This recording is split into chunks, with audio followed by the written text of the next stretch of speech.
We're really excited for this seminar, and in case you heard about this event by way of the Asian American Writers Workshop and are not familiar with A4, we are a nonprofit that serves and uplifts Asian American artists across disciplines in New York City.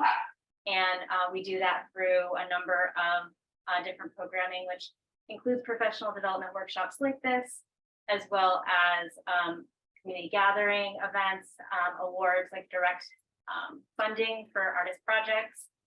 And we're just very happy to be here. We have an upcoming event that we're really excited about. It is our town hall, our bi-monthly town hall on the topic of intimacy. And it will actually be right here in our office.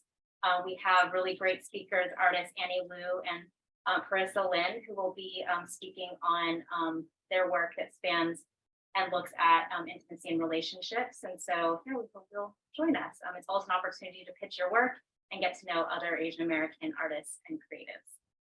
And without further ado, I will pass it back to you to introduce our speakers for today. Thanks, Christine. So, I'm so sorry. So the Asian American Writers Workshop was founded in 1991, and we are a nonprofit dedicated to Asian diasporic literature, but also literature of the global majority. We also have an exciting event coming up soon. We have one actually tomorrow at Rector Park with Batteries, in collaboration with Battery Park City Alliance, and it is going to be an outdoor poetry reading. So that's really exciting. Come join us. It starts at 7 p.m. I think without further ado, I will pass it on to our amazing facilitators for today. Thank you. Hi, everyone on the Zoom. Hi, everyone in person. Oh my gosh. Hi. Hey, y'all. I mean, just before we even get started with everything, we do everything. Now we've got the hybrid thing going on. We want to make sure any questions, thoughts, and feelings that we're able to address those. So we'll be bouncing back and forth, but we're keeping our eyes open. Yeah, totally. So we will be monitoring the chat, and if you have any questions in the chat,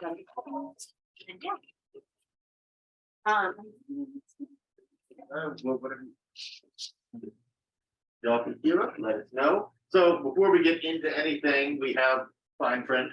yes, quick disclaimer, Brunch and Budget is a registered investment advisor.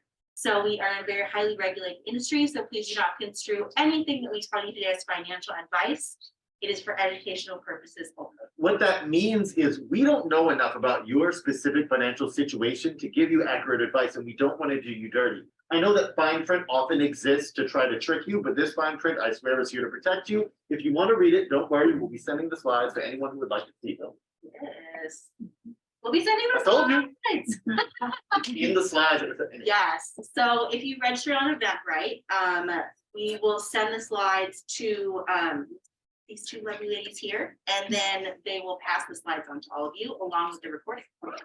And as with this workshop, as with everything that we do, we always share this one about expectations and reality. There's this idea that you go to the right school, you get the right job, you do the right type of schmoozing, and then success, you're good, right? And especially with artists, y'all know that's not true. Even the prescribed paths don't necessarily line up with your values or with the opportunities that exist.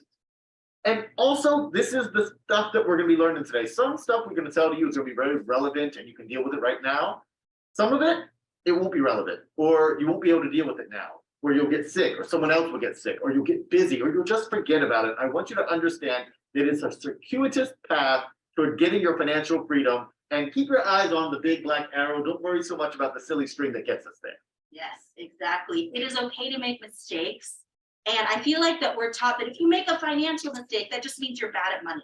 And we're going to tell you there's no such thing as being bad at money. We work with kids as young as 6 years old, and I swear to you, a 6-year-old little girl came up to us once at a workshop and said, "Are we talking about money? Oh, I'm so bad at money." I know she was saying. We are curated and beaten down into believing this so that we don't take advantage of the agency we do have. And that's one of the things that we're here to talk to you about. Yes, absolutely. So who are we? Right. Now we can introduce ourselves, I suppose. My name is Pamela Capalad. I'm a certified financial planner and accredited financial counselor. I'm the founder of Brunch and Budget, which is a full service financial planning practice. And I'm the co-founder of Pocket Change, which is a hip hop and finance workshop for youth. Hi, I'm Dyalekt. I am the director of pedagogy over at Pockets Change. As of this month, I will have been an educator for 20 years and 2 months. I love that now you're like counting up. Well, By the now now it's 20 years. We have been working for the last several years with scholars about behavioral finance, about the racial wealth divide, about all of the nuances around finance. There's this insidious idea that there is some secret that you're missing out on, that you're sleeping on. And there's no secret. It's simply difficult to make, have, and maintain money. And the folks who have a lot of it don't want us to do that. That's right. So let's talk a little bit about why we should be in front of Yes, y'all. I have been in the financial services industry since 2008, the first great recession. I know. Inauspicious time. Great time to start. And I did wealth management for about 7 years. I saw it all. I got my certified financial planner designation there, working with very wealthy, high net worth clients. And I started Brunch and Budget because of our artist friends. Truly, like Brunch and Budget came from me coming up, getting asked at parties, like, what's an IRA? How do I open a savings account? I've never checked my credit score. The idea for Brunch and Budget came from a friend literally coming up to me at a party and saying, Pam, I've never checked my credit score, but I'm so afraid to look. And I said, do you want to do it over brunch or something? And her whole body relaxed. And she said, oh my God, you mean like a Brunch and Budget? Literally where the name came from. But she made me brunch and we checked her credit score together. I held her hand while she did it and she looked at me and she said, wow, that wasn't that bad.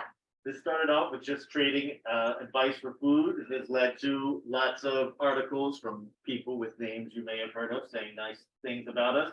And the company has grown from Pam just getting brunch with people to an entire full service financial planning firm that also has specific tendrils, arms, a podcast, a specific organization that kind of offshot specifically for people of color that we'll be talking about in a moment.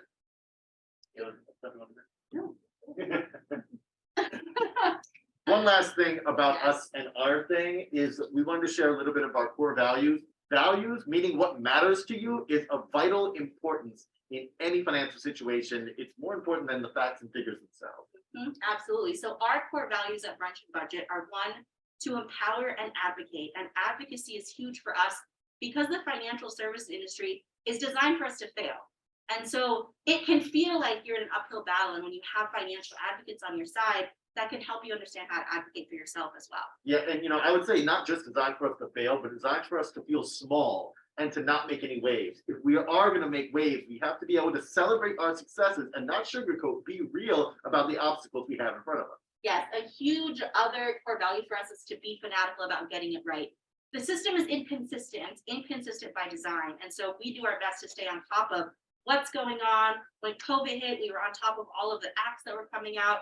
And so it's more important for us to be right than to look right. Yeah, and to be fanatical about getting it right, the biggest thing that means, and really one of the biggest things I want y'all to get out of this tonight, is that we need to practice radical acceptance. Advertisers and predatory practices thrive on us being stressed out, us being overworked, us being overwrought, and just being like, sure, I'll just take whatever the thing is that I have because I deserve it, because I did bad, because I'm bad at money, because I missed that deadline.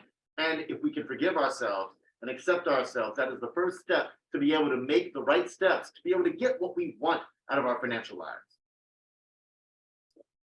Because also, there is no right steps. I want y'all to get what you want out of it, whether it's right or wrong. And to figure out what that means, I know we got the dogs. You came right up. Perfect. You sensed it. Our big thing is we want you to find a money buddy. And what that means is money is the last taboo. They've done studies where they found that parents are less afraid to talk to their kids about sex, drugs, or terrorism. Hopefully not all at once. Than they are to talk to their kids about money. From very young and generationally, we've been told it's not polite. Don't share how much you have. Don't share how much you're making. Don't share how much debt you have. And where does that leave us? Feeling alone, feeling stupid, feeling like we're doing it all wrong and that we're in a silo. I want to throw in an extra caveat. I said I've been an educator for 20 years. I've also been an artist for 20 years. I moved to New York to do theater and hip hop music. And I found here that we've also been told in these places where we're told to push the borders, break barriers, do whatever you want, think outside the box, but also listen to what the person with the venue says and not talk to other folks. People in the nightclub owners would tell me, don't talk to the rock musicians, don't talk to the gospel singers, because if you talk to them, they'll steal your gig. How many of you artists have been told that you should not be down with your peers, that you should see them as enemies? And that's not the case. I don't care if you're directly in competition with someone else who does what you do.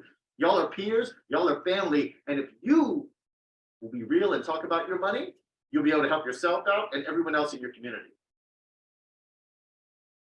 I want to talk more about artist stuff in a second, but we've been talking a bunch. So we wanted to see for the folks here in the room, if y'all would go around with and pair up together to get a little money buddiness. And for those of y'all who are online, if you could share, we'll try to do this money buddy thing in chat. Very simple. One, what is your art? And that could be anything. You can say, well, I'm a painter, and that's perfectly fine to say. Or you could get into great detail about what sort of images and colors and things that you use, whatever you want to say for what is your art, and what does art as business mean to you? Let's take a couple of minutes, throw back on a little bit more music. You'll see the room, find someone that y'all can talk to about this. My people's online, if y'all don't mind throwing them in the chat, we'll be monitoring and looking. Go until 6 weeks. Hi. And in the chat, if you're having trouble hearing me, let me know.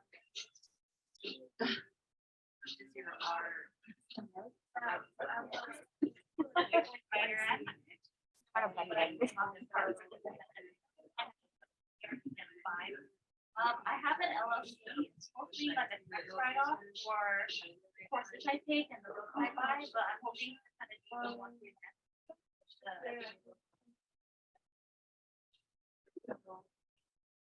I'm a writer, and I guess art as a business to me is to help writers write as a writing coach, and to figure out how to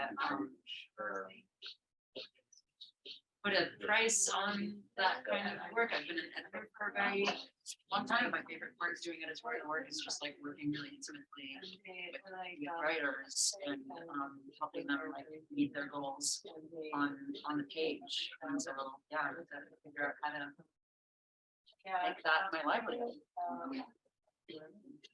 Oh, hi, I'm Brett. I'm a visual artist. Yeah, art as business to me is I run a retail store of my own art and also friends who are also artists and designers. If it helps, I can also prompt. I run it as a pop-up. Okay, awesome. Yeah. You wanna do that? It's ready. Right now I'm in between spaces, so it's online.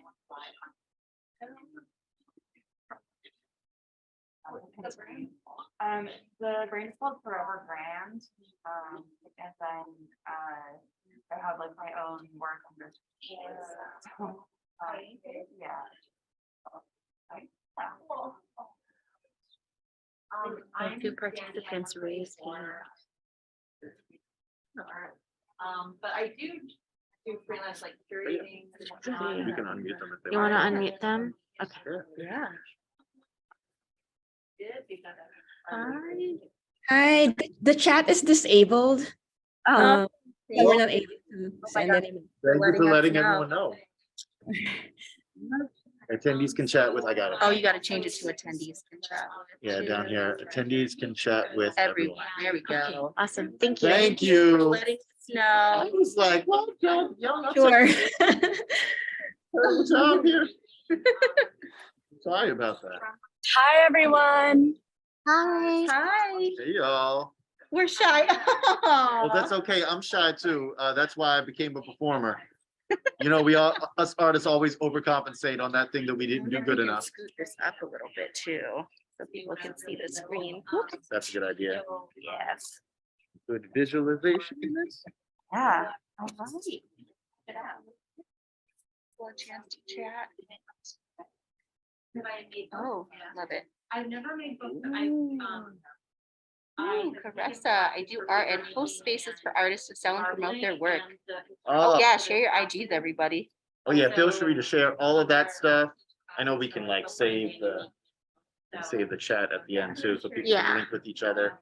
I appreciate all of my art folks, and of course, all you artists are not only like, I am an artist and I make space for other artists to art, because A few more seconds, y'all. I have not yet. Okay. Yeah, I think I struggle to like recognize that the work that I'm able to offer is of value and that I have sort a of thing think about doing it right in that business. Yes, yeah, I agree. Oh, that's great. Perfect. hey, y'all. Ooh, writers and organizers.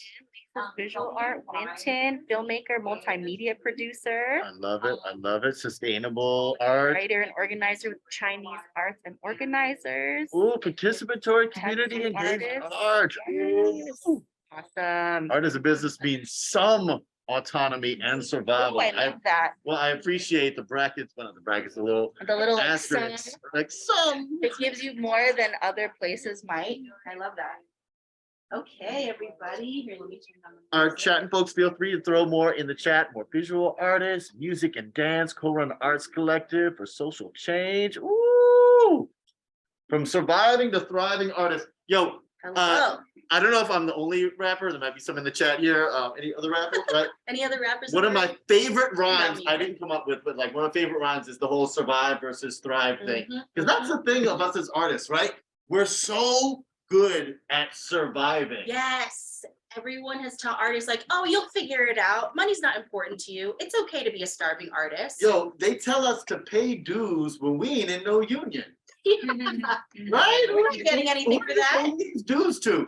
Artists are not only like, y'all know that we're like the lifeblood of lots of communities and stuff like that, but we're also the canary in the coal mine when it comes to exploitation and discrimination. I was talking about how as a musician in the nightclubs, the nightclub owners would try to discriminate or abuse me. And visual artists, y'all have seen how galleries and other places will devalue you and your work. And now when you see all this gig economy Oh stuff. my gosh, writers, people have been like, just put it in ChatGPT. Oh yeah, yeah. All this gig economy stuff, it happens to us first, and then Mhm. it happens to the rest of the world. So all of these economic principles, it's not just that we are not told that we should be a part of it, but we are the guinea pigs for the type of exploitation that happens to everybody. And we're the people with the ability to tell everyone about it. Yes. So in that vein, we are big believers that personal finance is a revolutionary act. You're part of the system already, and it's designed to take you out. You have a bad credit score, your landlord, employer, utility company, cell phone company, insurance company, your auto insurance rates are higher if you have a bad credit score. You can get penalized for that. It's not just your credit. Didn't file your taxes every year, like a lot of freelancers who didn't know they had to file their taxes and pay taxes. And we're told that if we're not rich, if we're not the biggest, if we're not the star, then we don't have an estate, and we shouldn't have an estate plan. I can't tell you how many amazing artists build up something, yeah, it's small, but that's something worth continuing on, and then it goes away when they pass away because they don't have any plan for the Yeah, future. also your computer is your estate. For real. All of your stuff is your estate. You have an estate. And there are a lot of people who have told you you don't, and you shouldn't bother. I get real emotional on it. And mind you, we care, we have feelings personally, but we actually don't care. If you want to be a millionaire who takes over the system, or if you're the socialist who changes the system, you know which way we're leaning towards. But either way, you're not going to be able to do it until you get this financial foundation, until you have safety. I always talk about how one of the only places where art is allowed to thrive in the way that it wants to is sports. And that's because everyone gets paid so much money that they're allowed to say, like when the athlete goes, I'll take 5 million less so that my team could win. And they're like, he loves the game. Yeah, because everyone is a multimillionaire. So they're safe enough to take that space. We don't have that kind of situation, so we're not that safe. Yes, exactly. So in that vein, this is our agenda for today. We're gonna be setting rates. Negotiating and consistently raising your rates. Think about our feelings. Yes, 12-month cash flow projections. And we're gonna plug C Change as our organization with color that we'll talk about in a Yes, moment. take a little break for that. We're going to talk about business structure and taxes, The financial team that you want to build. and then separating your business and personal expenses. This thing here is shameless. We're not only going to shamelessly plug the things that we do, we want you to be shameless, not only about the art that you do, but about the lives that you want to build and the change that you want to make. We are told to have shame, so much shame for our purchases, for our values, for all the things that we do. And it keeps us from making the change we want to. So we're trying to get shameless here today. It's shameless, y'all. So the first thing about getting shameless. This is the hard part. This is one of the hardest parts. I know, setting rates, saying I should get this much money for the thing I do. Making sure you get paid what your work is worth. So this is what you need to factor in, whether you're setting your first rate or your next rate, or you're trying to raise your rates. Factor in your hourly rate at past jobs, additional tax liability. We'll get into that in a second. Yep, health insurance and other benefits, and then hours you're not getting paid directly. One thing about a salary job is you get paid to poop, right? You get paid whatever the salary is. You're not getting paid for the marketing, sales, and admin that you do, and so you have to charge more because the amount of time it takes to get that work also needs to be factored in. When you're up till 3 a.m. looking at all the different I curators, know. trying to find out the one that fits your vibe, or you're sending your 37th application for some sort of fellowship, you're not getting paid for any of that stuff. Yep. That's why I often say that artists, we don't have passive income. We just get paid back for all the years that we were putting in. It's You know true. what I'm talking about, though. That's right. So this is an example. Let's say you're getting paid $50,000 at your last job. You Just using round numbers. Just using round you know, numbers make as it an easy. example. We have a spreadsheet next for all my spreadsheet lovers. You as your own employer, as a freelancer, are now responsible for the other half of your Medicare and Social Security tax. One of the biggest benefits of being an employee is your employer pays half of your Social Security and Medicare tax. When you're a freelancer, you pay all of it. And so this is something you need to factor in as an additional expense. In case that percentage is confusing, that represents the other half of your Social Security and your Medicare that Which the is around employer is paying. 15%. Yep.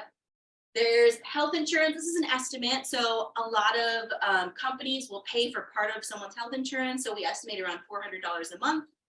And then if you get a match on a 401k, that's an employer benefit that you won't get when you're a freelancer.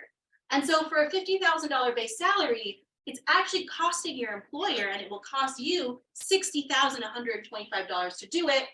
The hourly rate for that is $29. And we always recommend that you double that rate. So, We're gonna ask you to double and sometimes triple your rates a lot. mhm, And I know that that can be scary. I invite you, this is gonna sound some weird hippy dippy stuff, that when you get that fear, that uncomfortable feeling at setting your rate, I want you to locate where that feeling is in your body. Is it a sinking feeling in the pit of your stomach? Do you start to get a headache? This yeah, may is that the sound, deer in headlights Yes. freeze moment? this might sound confusing, but if you can identify and locate where pain and confusion from your actions is, that's one of the first steps to being able to deal with it. Yes, absolutely. And asking you to double your rate is so much because we're Yeah. told we're not But actually working again, on. remember, this is at a salary job where you're getting paid for every hour that you're working or not working, right? Mhm. So you have to double your rate to account for all this stuff. At least. Yes, so we're gonna take a few minutes. If you wanna do this on your phone, in the chat, we'll put the thing in the chat. We have a spreadsheet for you to just figure out what your hourly rate We is. could've This put a is QR code. ballpark, I know, next time, right? Ballpark, you fill in your base salary at your last job or the salary that you want to be making, right? If there's a 401k match, or if you want to start contributing to a retirement account, put We're that sug- amount in there. We're suggesting to base this on the last salary you made because that's something that's familiar to you. If that salary was in no way adequate, put the adequate salary. Yeah, but whatever the amount is that you need to make to make this work. You only have to fill in the green stuff, the rest is calculable, and then you add in health insurance, whatever amount you think is available. And the link is, let me put it in the chat. Yeah, throw that in the chat. Bit. bit.ly/C change cash flow. Change. And something I learned the other day, Bitly does care about capital or lowercase, so. Yes, lowercase. exactly. So it's all lowercase, and you just have to make a copy and fill in the rate. And yes, that yellow line, the spreadsheet is automatically going to ask you to double your rate. We'll do it for you. I know. That is, I don't know, and we'll talk about this in a minute. I don't know how many of y'all love spreadsheets or how many of you are intimidated by them. But the one thing I love is that it does the math for You you. just have to fill in 3 green boxes. You just have to know base salary, if you want to contribute to retirement, and if you want to pay for health insurance. Do you copy this into your own, like? Oh yeah, is there a way to do file, make a copy?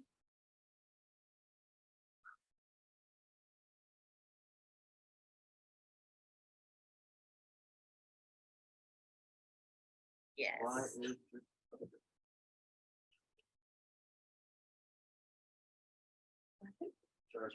Oh.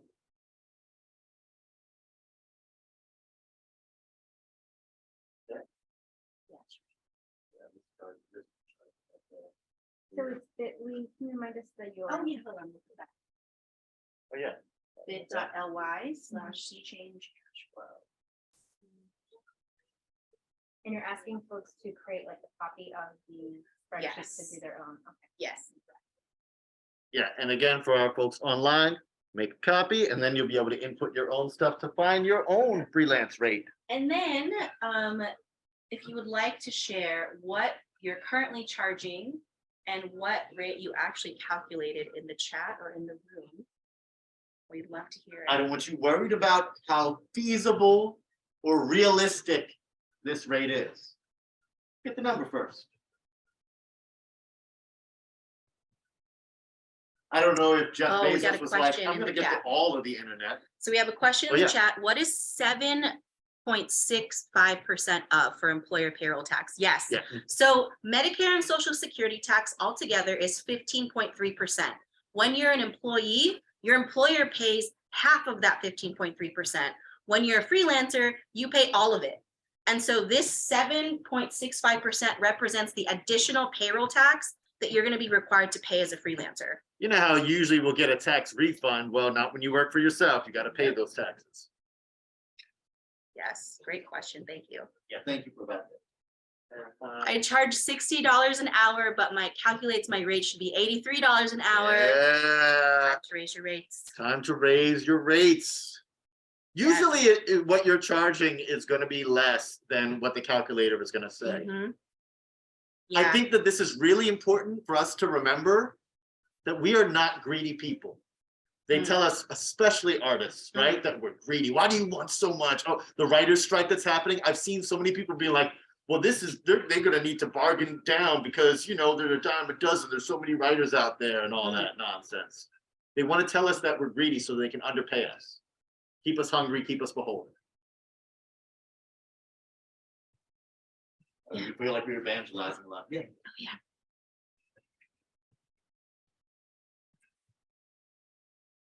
You see, we got any other good ones here? Feel free to share any numbers or if you're unsure of anything.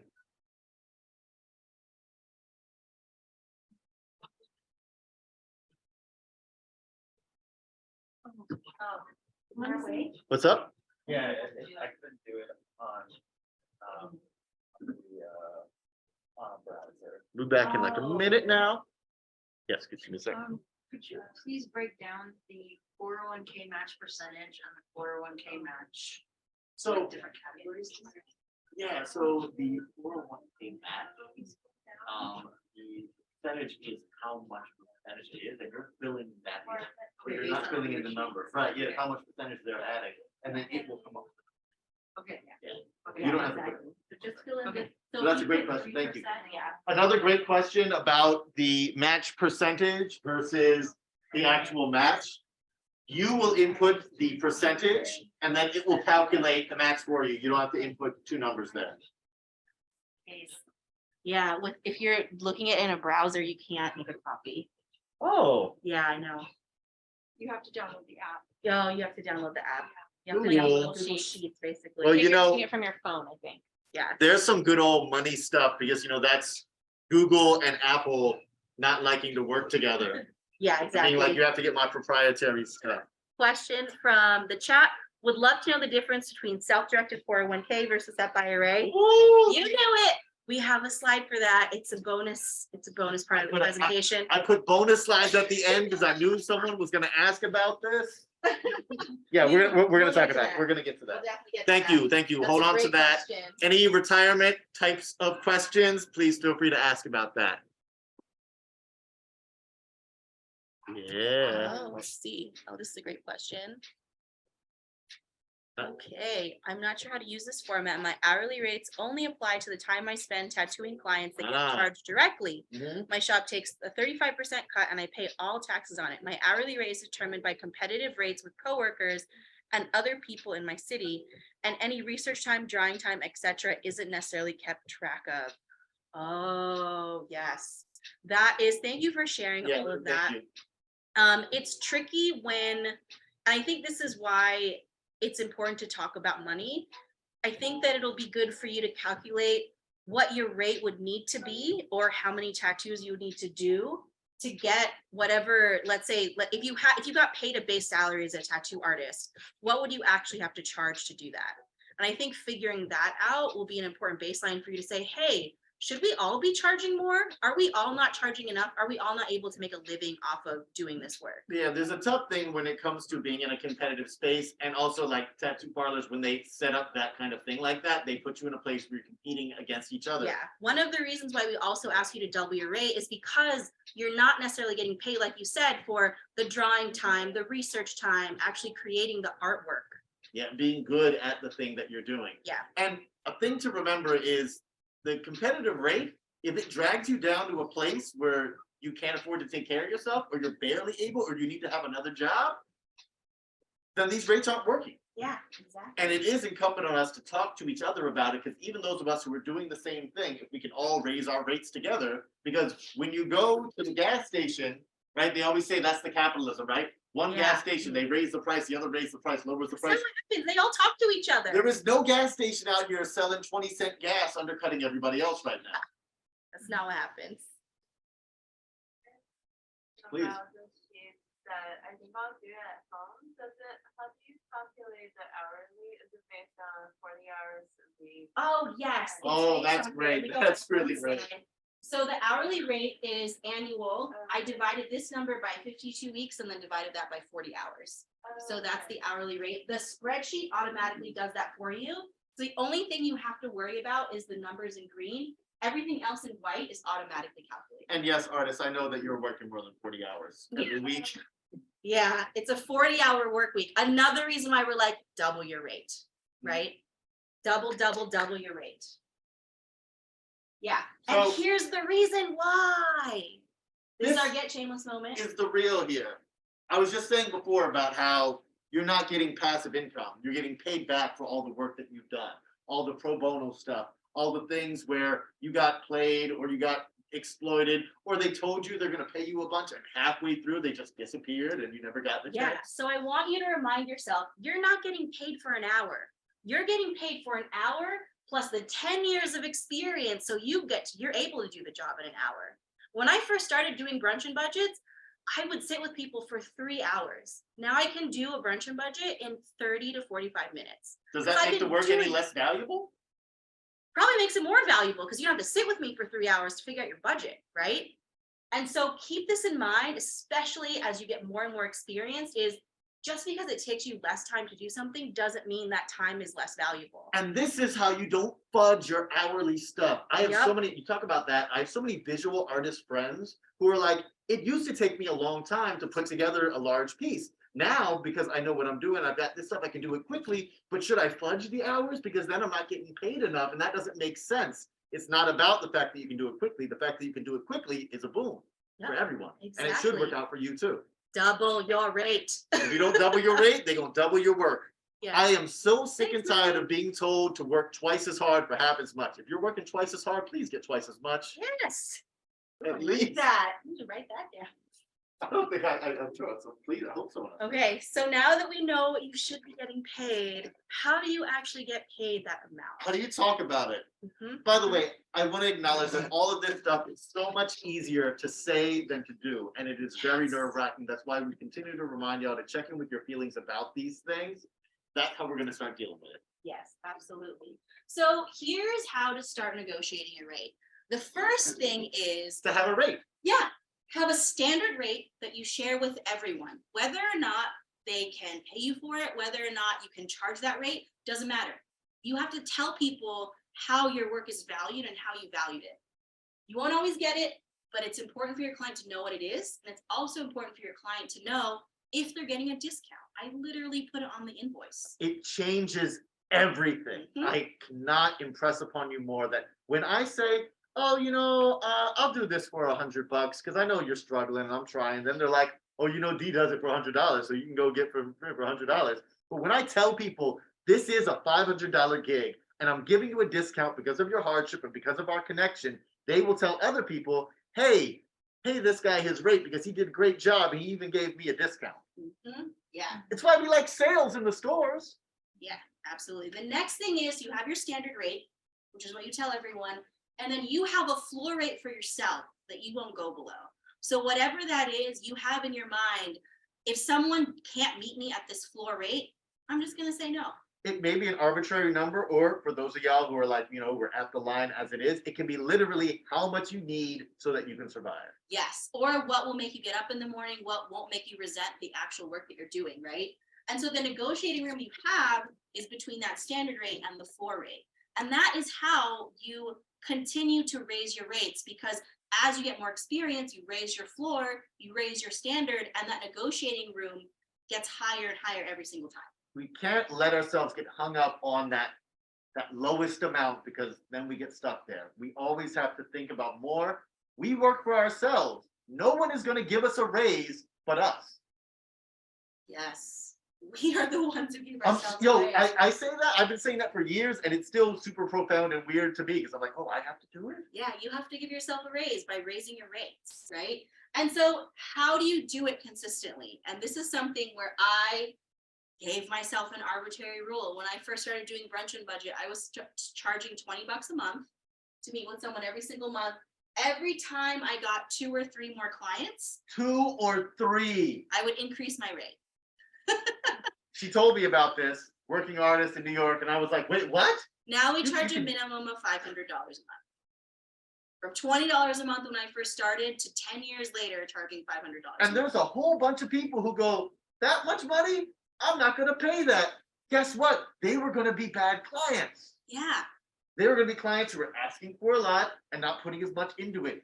This is stuff, I know, especially as artists, we want to take care of everybody. We want to have everyone's back and do as much as we can free and stuff like that. But I swear, when you ask for what your work is worth, people treat your work differently.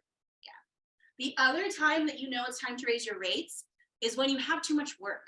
Mm-hmm. That means you're not charging enough. If you find yourself having to say no to gigs, it's time to raise your rates. Your wait list is You're in getting demand. long. If you're throwing events and your events sell out in 1 second, time to raise the rates.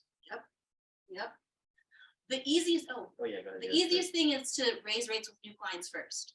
And so that's where you usually start, is you say, oh, you're a new client. They don't know what your previous rates were. You raise rates with them first, and then you systematically figure out how and when to raise rates with your existing clients, whether they're hitting a year mark, whether they're trying to book you for another project or another gig. That is a way to do it with existing clients.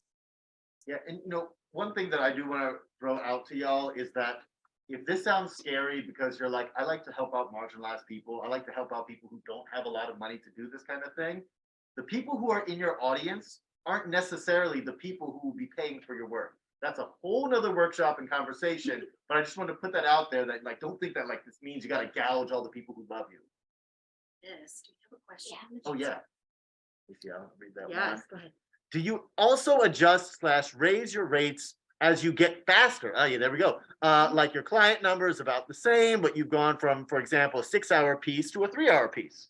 Oh, yes, Mhm, definitely. mhm. That is more valuable for you and your client. The fact that you're getting faster, the fact that you can do things in a quicker time actually makes your time more valuable. So that's a great time to raise your rates. Yeah, I agree. Because then again, when you don't, that's when you end up having way more work than you can handle and getting burnt out. Again, about the no. Getting no is a good thing. I love, when you think about big famous artists, right, in any genre, in any kind of way, more people can't stand them. When you walk up to the average Joe on the street, you're like, hey, how do you feel about Kanye West? Or how do you feel about Miley Cyrus or Lil Nas X or whoever, big pop person? You're going to get mostly, oh, I can't stand that person. They this, that, the other thing.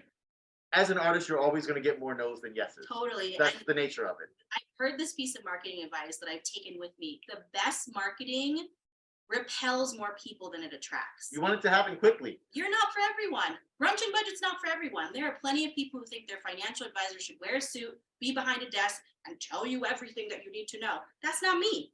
And if that's not for you, then don't work with me.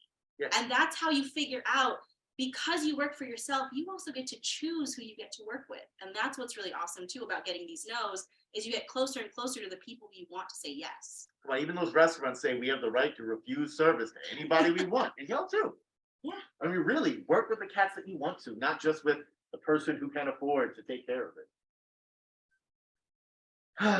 So we've said a lot of stuff, We've and said a we keep lot of pushing, oh, raise your rates, ask for more money, lots of uncomfortable kind of things. So Very uncomfortable. let's talk a little bit about our feelings. Apologies, everybody, and everybody online. We have a quiz. We It's have only a quiz. 2-question quiz. It's not too hard. You can't get it wrong. And there's another question. Oh, it's a tech question. for Okay, you. cool. And it goes a little something like this. You'll be answering A or B for one and A or B for two, and then we'll talk about it in a moment. First question is, which phrase do you relate to more? A, I think about what I have in the bank right now. It's not real unless it's in my hands or in my account. Or B, I'm usually spending the next check in my head before it hits my account. Take a couple of seconds, think about that, put down your answer. Oh, we're doing questions.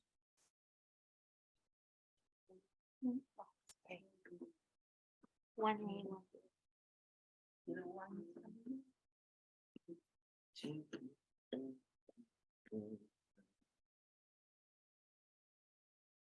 All right, got Okay, we we got got our first one, the right. first one. Okay. and then the second one. Which phrase do you relate to more? A, I tend to plan ahead, Or B, I tend to deal with things as they come. and this is about your finances, but if it's in your social life, that counts as well. Okay. I see a lot of AAs in the room. Don't overthink. I need to see the money first, and I like to plan Thinking ahead. is I your love enemy. these comments. I see some B's in there. Don't think. Thinking Yes, is how you end up like Caressa. that statue.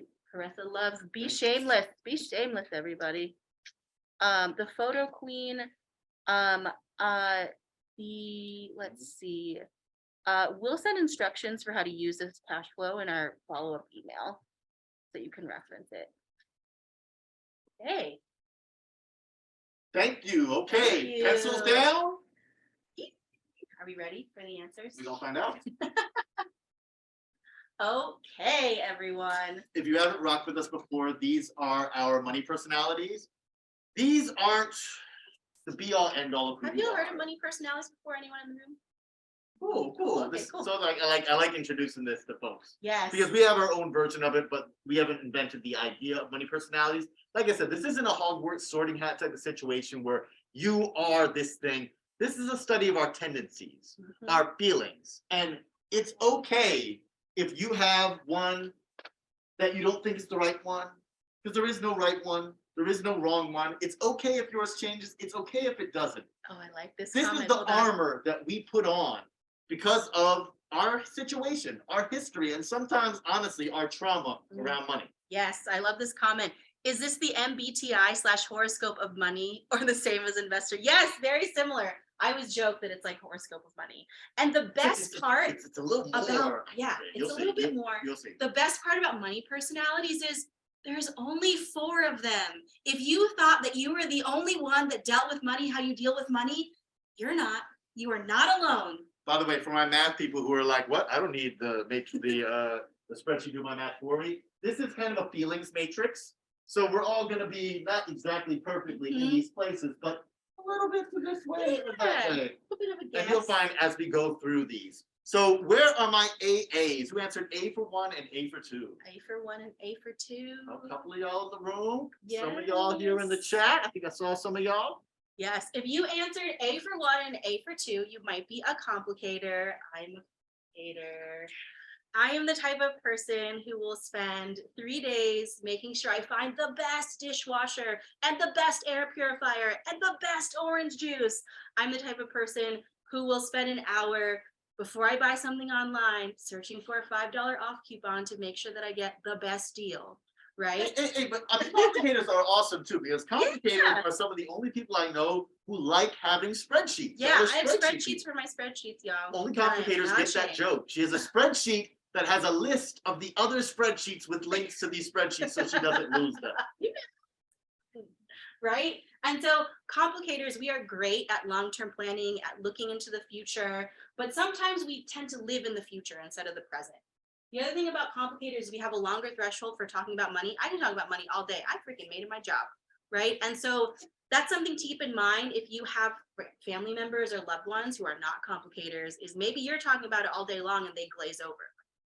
Yeah, I mean, other money personalities all have thresholds. The highest one is with y'all. But the thing is with complicators also, I think you have more of a threshold than you realize, because when you get that glaze over yourself, it's when you get caught in analysis paralysis. When you've Yes. looked at 3 days of dishwashers and you're like, I don't know, 5 of them look good. I don't know which one to get. What am I even doing? Someone said literally did this with an air purifier. No one's detecting Right? bay. Well, and as we're Sometimes talking it's about fun. the value of time, I'm not a like time is money kind of guy, but you could be working on your art instead of spending 3 days looking at a dishwasher. Well, and the thing is, I've thought a lot about where my complicatory tendencies came from. And there's a story that I recall from when I was a Somebody to kid, say this, yeah. where I was about 11 years old, and instead of giving me allowance, I didn't get allowance. My parents did give me $2 for lunch every day. But instead of spending the $2 for lunch every day, I would buy a cookie for 50 cents, whatever the least amount I could spend is, and I would pocket the rest of the money, just in case. I didn't know what I was saving it for, but there was this feeling that I needed to have this like savings cushion. My parents paid for everything. They didn't give me allowance, anything I wanted, I could ask for it. Didn't always say yes, but they paid for everything. And I didn't know why I was doing that. And unfortunately, I don't know what happened to that money. It's not like I used it to buy my first house or used it to pay for college. The money was just gone. But I realized looking back on that time is my mom lost her job but didn't tell us.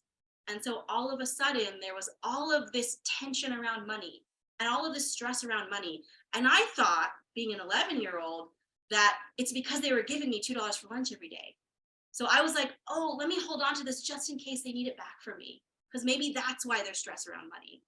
And so that was my reaction to that stress in the house, was saying, okay, let me just hoard, let me optimize, let me figure out, let me make sure I'm getting the best deal. Let me only buy things when they're on sale, right? And so as a complicator, knowing that and knowing that's my tendency, one of the things I've had to learn how to do is to figure out what to let go of, whether it's auto paying a bill, even though that scared the shit out of me to auto pay. Because I was like, don't take money out of my account without me knowing, right? Auto paying bills, whether it's letting him handle some of the finances, right? Whatever that thing is that you feel like you might be able to let go of, try to let go of it and see how that feels. Disclaimer, Dyalekt can't handle everybody's finances. Look, you know, one of the things about being a complicator is really important is to make sure that we don't have a tight fist and that we're not super stressed out about what we're doing, because that's what leads us into the decisions that we don't want, where we don't want to be at. Can I ask who answered B for one, A for one and B for two? A for one and B for two. Any ABs in the room? Any ABs? Maybe any ABs here? If you answered A for one and B for two, you might be a contemplator. And the contemplator is very similar to the complicator. There's some air purifier chat going on. I love it. I love it, yes. Contemplator looked at one air purifier one time and then just hasn't bought it for 6 months and just wears a mask in the house by themselves because they're like, oh no. Whereas the complicator makes everything a priority, the contemplator makes nothing a priority. So the priority is whatever is banging at the door the loudest, which makes you feel like, you know, they're not necessarily in control of their finances. But the thing that I love about contemplators is y'all are amazing at improv. When it hits the fan, when the plan falls apart, woo, that's when y'all get, you see, I can already see, right? That's when you get ready. That's when you're like, oh, I can take over. I can be a superhero. And again, you're brilliant. You're able to be superheroes. You got it all up in your head. I know the bill is due on the 1st, but it's not really due until the 3rd. It's not late until the 8th and all of that. You juggle in so much and it's beautiful and powerful. But what happens when you're too busy doing your stuff and something slips? Right? You're not there and not in control of it. And it can be stressful and it can wear you out. And the thing that I worry the most about my contemplators is you end up tapping out. You have a paperwork thing where of course they're being jerks about it and the customer service is barely talking to you and they don't even know the right script. And you're like, I called twice. I can't do this. I'm just not gonna, and I'm just not gonna think about it and we'll let it happen. You know what? Go ahead. Oh, I was going to say the other thing about contemplators. I said complicators can think about money all day long. Contemplators have a Oh, yeah. shorter threshold for thinking about money, but feel like they should be able to think about money all day long because other people can do it, right? And Yeah, so- that's where the guilt comes from. Yeah, exactly. And so one thing, if you are a contemplator, to acknowledge is you don't have to think about money 3 hours at a time. You don't have to take a day to think about your finances.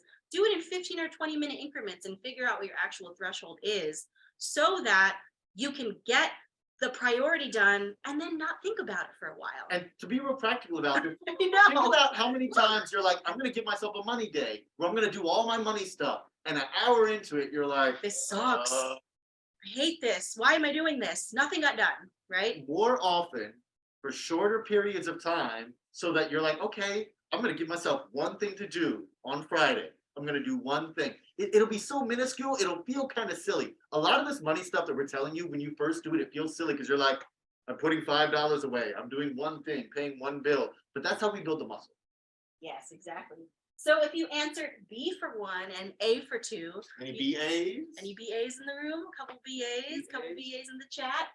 If you answered BA, you might be a paper chaser. And paper chaser's solution to their money problems is, I'll just make more money and it will solve all my problems, right? I know that sounds like the right money personality, but I swear there's no right money personality. What happens when that $10,000 check is now 6 months late? New York Board of Ed. Hey, call them out. Well, here's the thing about paper I love y'all, chasers. Pay me next Is time. paper chasers are so good at seeing opportunities for how to make money. Mm-hmm. You want a paper chaser to brainstorm with you for the next gig or how to raise your rates or how to negotiate. Paper chasers are the type of people where like you'll go with them somewhere and somehow they'll get a bunch of free stuff and you're like, how did you do that? I just got this sponsorship. I don't know how. I saw there were some things, so then they gave me free brushes. Yeah, paper chasers love to have their money be in motion. And because paper chasers tend to be good at making money, they have a hard time keeping it. Well, because you look at that savings account, and like I've spoken to so many paper chasers where they Are you literally, eating at Pocket Change? right, is a are you paper doing that? chaser. She will look at the savings account and be like, this money is being wasted. This be could be doing invested in a something. business. This could be in the stock market. This could be doing something. She's the type of person who, when she was in college, she got an unexpected bill. And instead of pulling money from savings, she was like, I'll just get a 5th job. That'll pay off the bill. Those are y'all who are hard workers, overworkers. I also want to dispel the myth that paper chasers are greedy. Mm. You're not greedy. You're here to help out the community. When COVID first happened, who are the people who are sewing masks and making a business out of it? That was the paper chasers. The thing that we ask you to watch out for is that paper chasers can get caught up in some of these scams.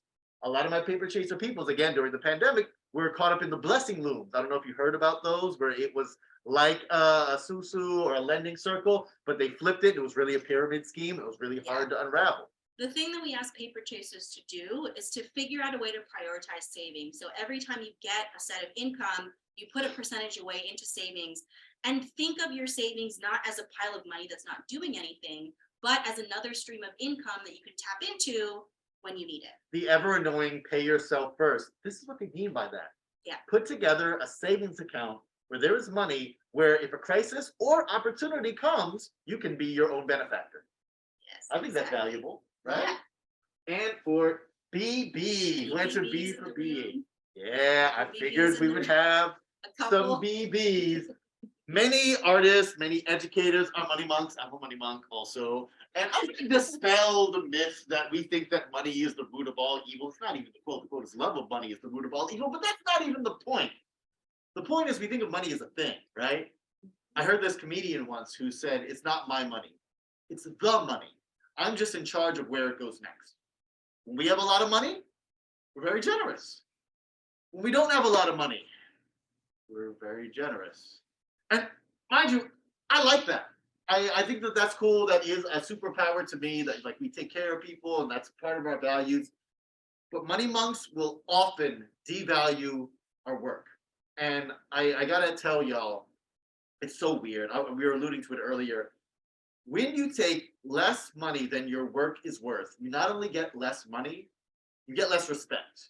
You're less likely to be asked back. I swear to y'all, in theater, in film, in education, music, all these places, I've done the same gig for the same people. And when I ask for my full rate, I get the green room with the green M&Ms, there's a contract on the table, and local news ready to do a thing on me.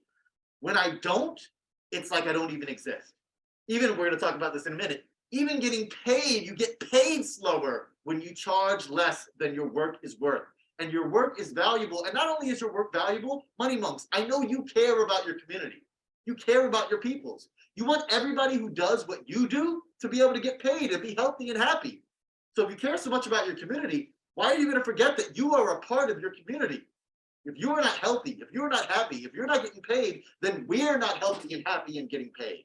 So Money Monks, as much as we have a tendency to martyr ourselves, please make sure that you charge what you should. I feel like this is like the mantra of the day. You charge what your work is worth, not just for yourself, but for your peoples too. Thank you. Right. So we want you to keep these money personalities in mind as feelings come up around money. People want you to think that money is not emotional. Money is so emotional. It's all emotional. And understanding our emotions is how we make those objective decisions. Yep. A student once said, if I don't have a plan for my money's gonna have a plan for me. And that's how, like Pam was saying, I meant to bring this up earlier, that buying stuff on sale, that's how you go home and you look around your apartment and you're like, I hate all of this stuff. That was me. None of it matches. I just bought it because it was on sale. Yep. Right? Yep. And that's not you being in control. Yes, I love it. So we want you to share with your money buddy or in the chat, what do you love about your money personality? Take like 2 minutes because we got more stuff we want to talk about.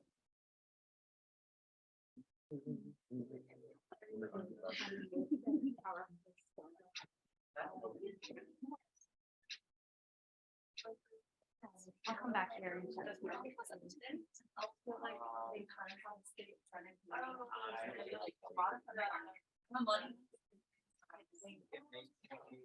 Yeah, I think it's been nice. Show you Money Monk. We will track as when it does how do you come up with our like. There might be a chance. I don't want to do it too in your gang.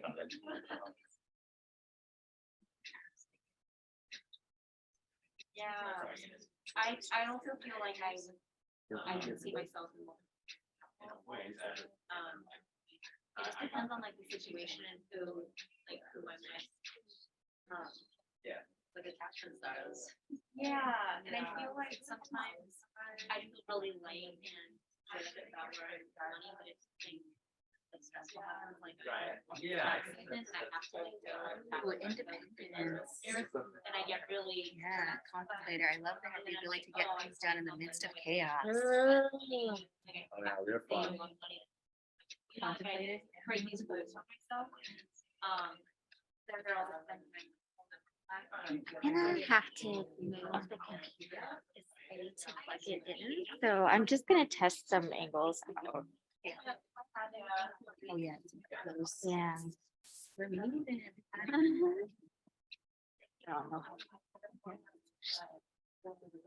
Gonna go off camera for just a moment, folks. Thank you. Appreciate your patience. Gonna come back in about a minute. I do. I have one and feel really informed and sure of my choice. There's another one.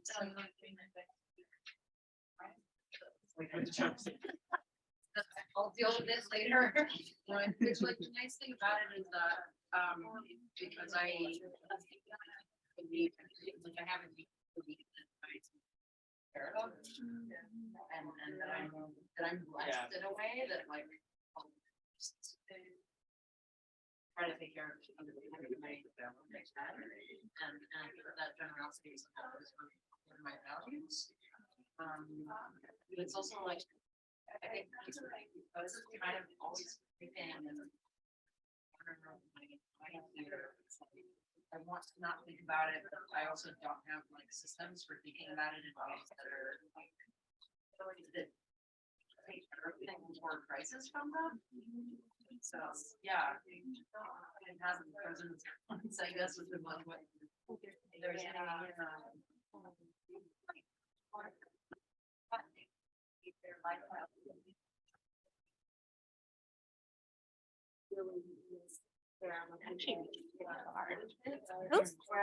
Oh, thank you.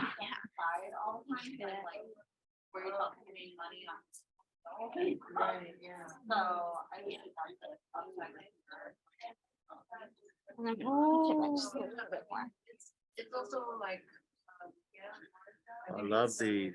Okay, all these, we gotta share all these answers Oh, y'all in are the email awesome. follow-up. I know, yeah, I know. I want to rap about these. Yo, thank y'all so much for getting vulnerable and sharing this stuff here. Yeah. Dad, a paper. I love that you know what money personality your dad is. Yo, when you learn about the money personality, finding your family, the people you work with, all of that is like, it just falls into place. I love that I can dream a lot. I take that. 50-50 Yes. AAWW, so my two halves are conflicted. Ooh.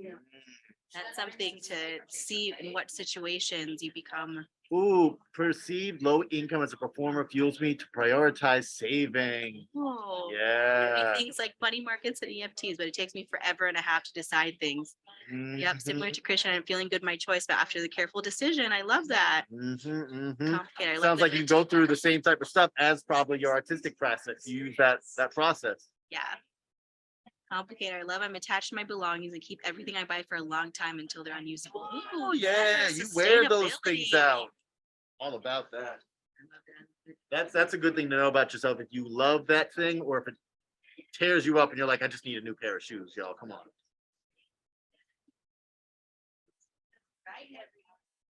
I feel bad, but I want to drag y'all back with everybody. I've been eavesdropping a little bit and seeing the stuff in the chat. Thank you for sharing these things. Like we said, like really, if you don't get much else out, please get a lot out. We worked on this, but really continue to have these kind of conversations. They're so amazingly valuable. So we want to be mindful of people's time. And I want to kind of take a vote on whether we talk about business structures and taxes first or cash flow projections first. And we're willing to finish the presentation if you all are down to stay. Yeah, you know, And it if it's took okay us, for you know, the we started a little bit fans, late, getting everything set up and all that, but you know, we're But here for to folks party. who have to leave, we want to make sure that you get what they came here for. The presentation is recorded, right? Yes, the Yes. presentation is recorded as well. Yeah. Should we So, cash yeah, flow projection or business structure? And draw your taxes? hands in the air. You don't have to wave them in an apathetic fashion. If you would like, You can stay for the. you're like staying for all of it. Okay, cool. Let's Okay, get if going, people are here to y'all. party, let's party. Let's party. Okay, cash flow projection. And this is a party. I want to set this up for you. When we talk about art and artists, when I met Pam, she told me that she wasn't an artist, and then I saw what she did with cash flow projections. This stuff is math, but so is painting, so is music.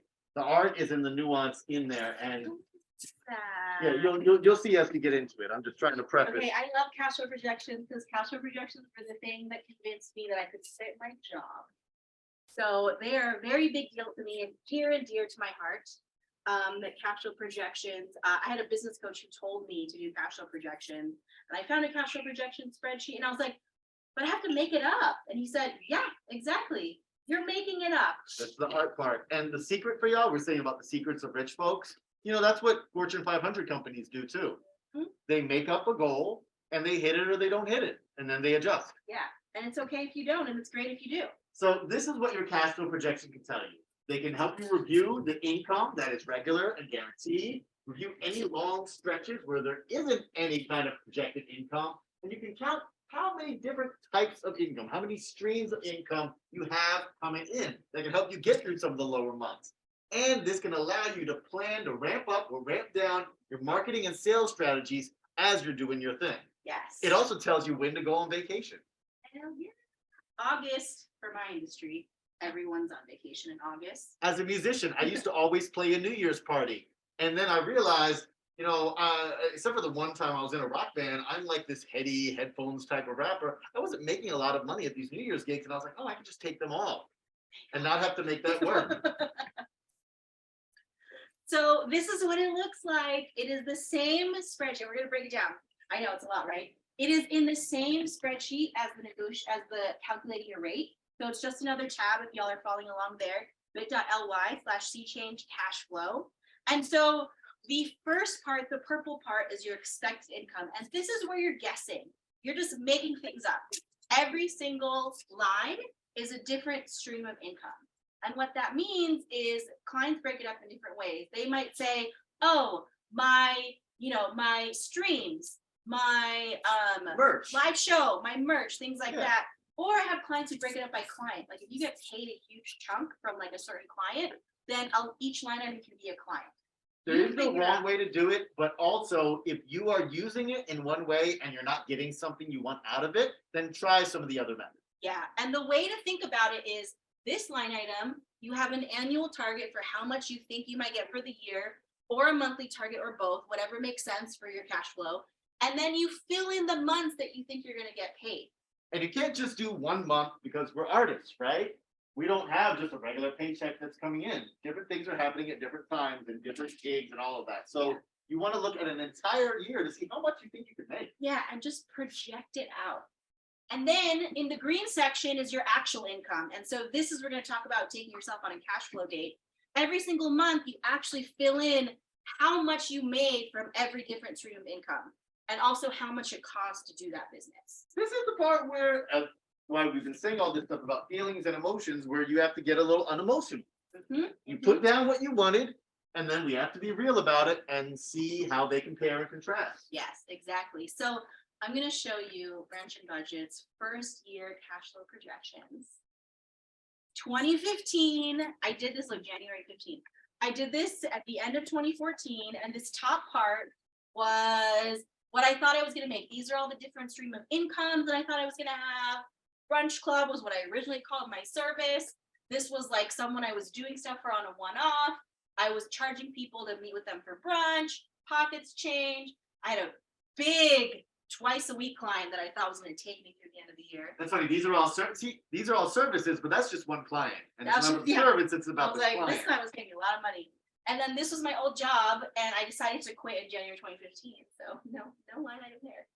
And every single month I filled in what actually happened. And what was helpful with that was this twice-a-week client that I thought was going to pay me for the rest of the year.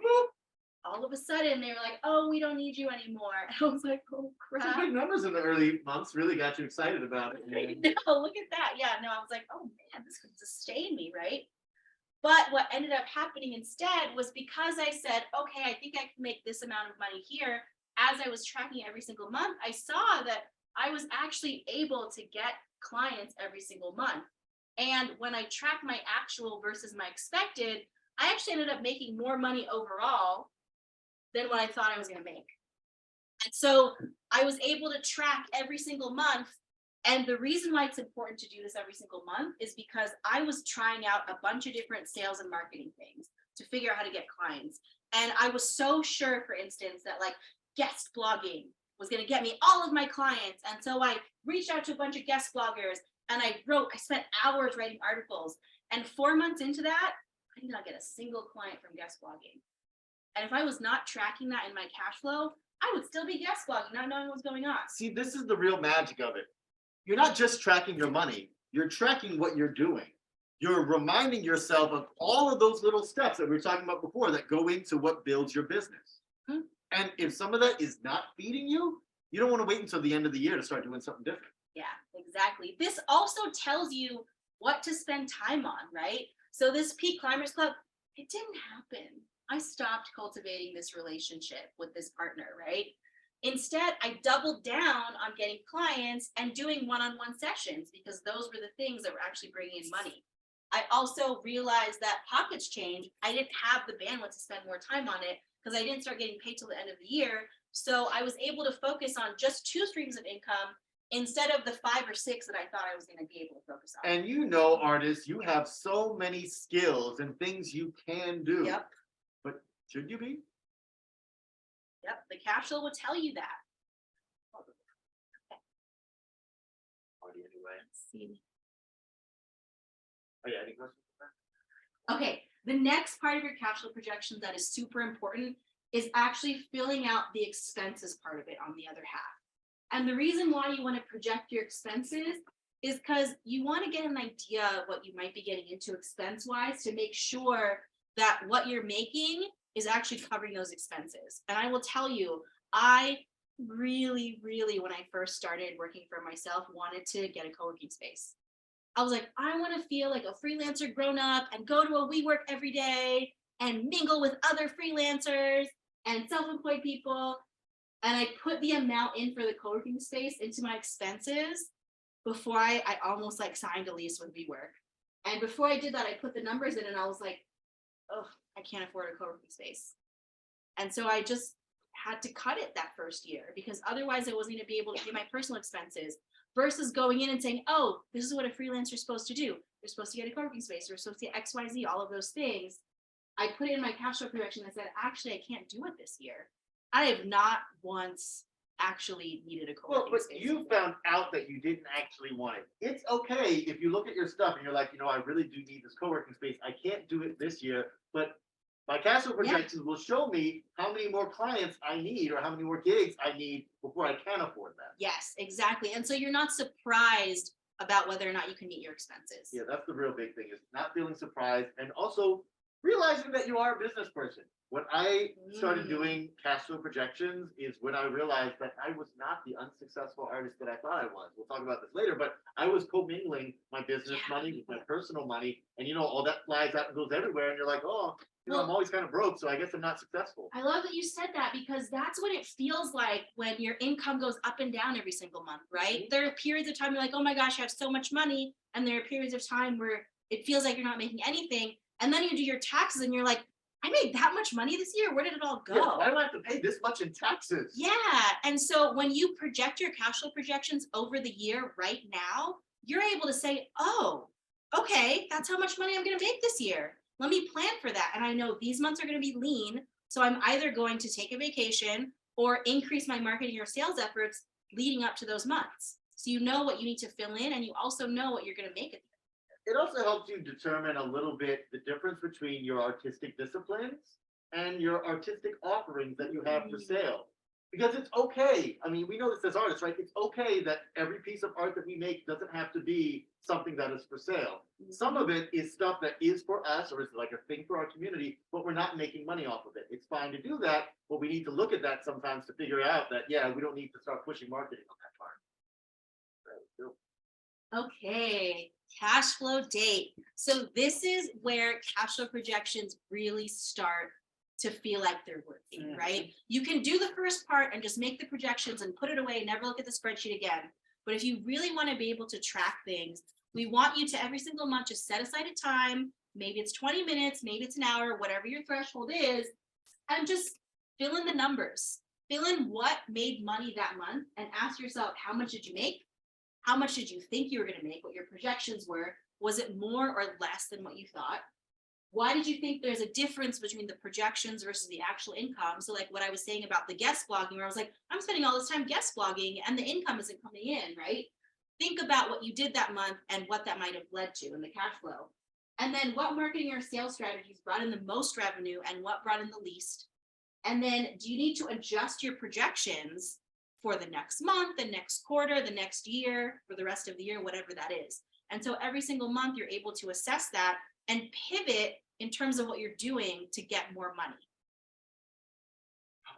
I know that one is a lot and it's stressful. It's a lot. To think about, I gotta go and I gotta look and I gotta make these decisions. But this is the part where we can be impartial about what we're doing.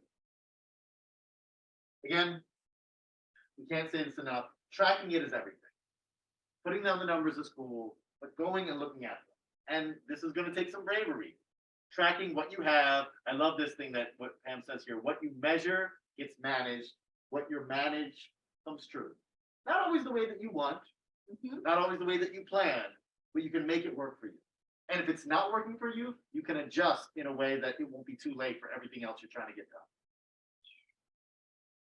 So let's get actual practical. Yes. So to create some action steps. Right, because you need the cash flow projections to come true. And how do you do that, right? They're just numbers on a spreadsheet. Right.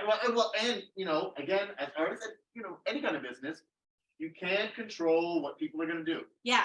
The unknown in these cash flow projections is who's going to say yes, who's going to engage with you, who's going to buy your services, buy your product. But what you can control are the steps you take to increase the amount of people that you engage with. So you increase the amount of people who say yes. Well, and direct the people that you want to engage with into the niches, into the communities that you actually want to deal with. Yes. So there's two kinds of action steps. There's setup, and that's what you need to do to get started or take the next step. Maybe that's updating a LinkedIn profile, putting up a website, printing business cards, whatever that thing is, hiring an accountant, right? And then there's the maintenance stuff, and that's the regular action steps that you take to increase your business marketing and sales and keep that machine going. So we have some examples for you, and we want you to also start with your money buddy, figuring out what your action steps are. So turn things like setting up the one-off things that you need to move forward are things like creating your website, Patreon, online profile, putting together your portfolio, deciding on your rates and what invoicing system you're going to use. Generally the stuff that you will save until the last minute of whatever grant you're trying to get. Yes, put together that budget, right? Hiring the accountant, the bookkeeper, the financial planner, whatever it is. So that's the setup stuff that you might need to get done. And then the other action steps are the maintenance. And that's the kind of things where you're going to decide how often you're going to do it. When I first started Brunch and Budget, my maintenance action steps were when I was doing guests, I was emailing at least 5 guest bloggers a week. I was having coffee with someone at least once a week, and I was going to a networking event at least twice a month. Now the types of things we do are how many podcast episodes are we going to do this year? How many newsletters am I going to send out? How many social media posts am I going to post? And this is similar to the floor and the ceiling, where think about how much you're gonna do. Worst come to worst, like, will I do one of these in a week? And then also think about what the optimal is, what you would like to build yourself into. 'Cause don't set yourself up for failure being like, I'm gonna do 10 blog posts a day, and then you only get one done in a week, and you're like, I'm a failure, and you get all of it. Yes, so we want you to share with your money buddy, just take a minute and pick one action step that you think you need to do and do tomorrow to start moving your cash flow forward. And our people here, feel free to share in the chat. And yes, You will be getting the recording. you will be getting a recording. Yes. Oh, when I finally do buy something new, it feels great. I love that. Thank you for sharing your feelings. I really appreciate y'all getting vulnerable.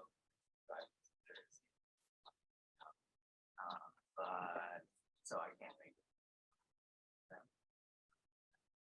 Or no, but I already told you that. I'll just check.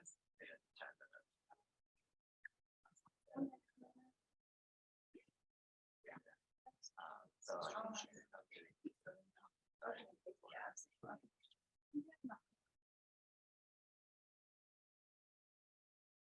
Are you just? Thank you guys so much. Thank you. Game fucking changer. Thank you.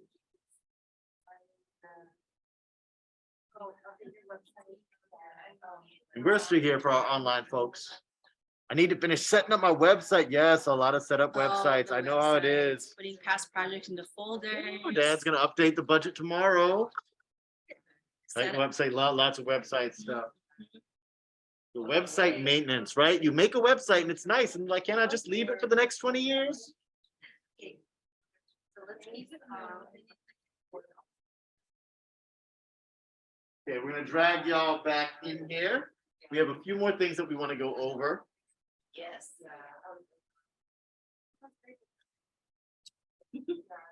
So here with you guys. Yes. Okay, now it's time for our shameless plug.